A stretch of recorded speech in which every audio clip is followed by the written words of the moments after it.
Bonjour, bienvenue pour un nouveau numéro d'Épargnez-vous. Vous avez toujours rêvé d'avoir de l'or chez vous et vous vous êtes toujours dit que si la fin du monde arrive, il vaut mieux avoir de l'or que des billets de banque ou des actions ou des obligations. Est-ce que vous avez tort ou raison? C'est vrai que l'or a toujours été une valeur refuge à travers l'histoire pour une raison simple, l'or était donc un métal relativement dense et inaltérable. C'est pour ça que ça a été un étalon monétaire. Aujourd'hui, l'or a perdu son pouvoir monétaire depuis 1976, mais il n'en demeure pas moins que les banques centrales en conservent et que nous sommes assez nombreux à en avoir chez nous. Faut-il pour autant aujourd'hui le vendre ou en acheter? Aujourd'hui, l'or s'échange à 1200 $ l'once. Il était monté en 2011 à plus de 1900 $ l'once, donc aujourd'hui c'est vrai que du fait de l'amélioration de la situation financière, du fait que les actions augmentent, les investisseurs délaissent l'or pour aller donc sur les titres financiers. Et puis il ne faut pas oublier que l'or c'est une matière première qui a son propre cours. L'or est utilisé dans l'électronique, et si l'activité économique est stable, voire déclinante, évidemment que l'industrie électronique achète moins d'or, ce qui fait baisser le cours. Et puis, l'or est une matière première avec des mines.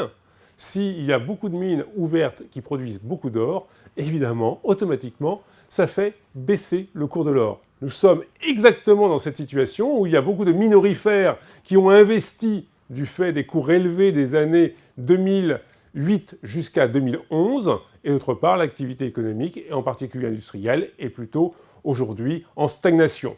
Et puis il y a un autre phénomène, c'est que les banques centrales des pays émergents qui étaient profondément acheteuses d'or pour se constituer des réserves, aujourd'hui sont plutôt vendeuses, ce qui évidemment pèse sur les prix. Dans les prochaines années, est-ce que le cours de l'or pourrait augmenter? Nul ne le sait.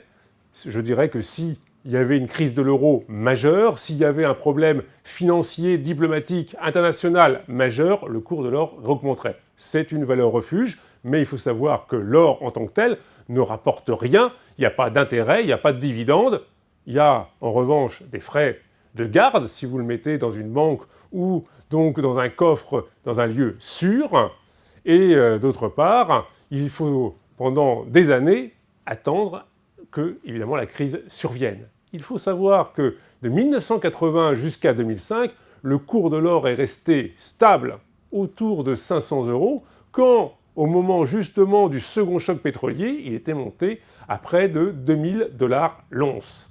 Donc, il faut parfois attendre très longtemps. Faut-il alors acheter de l'or aujourd'hui?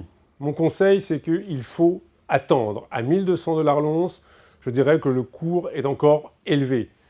En effet, avec le quantitative easing, avec la reprise économique qui est encore fragile, il faut laisser du temps au temps et je dirais qu'il ne faut surtout pas en acheter avant 800 à 900 $ l'once.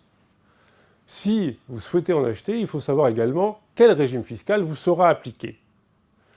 Il y a deux solutions. Soit vous décidez au moment de la revente de payer 8% du montant de la vente, ce qui est assez dissuasif, soit vous décidez d'opter pour le prélèvement libératoire, donc des plus-values, 34,5% sur le montant de la plus-value, à condition évidemment d'avoir tous les documents permettant de la calculer.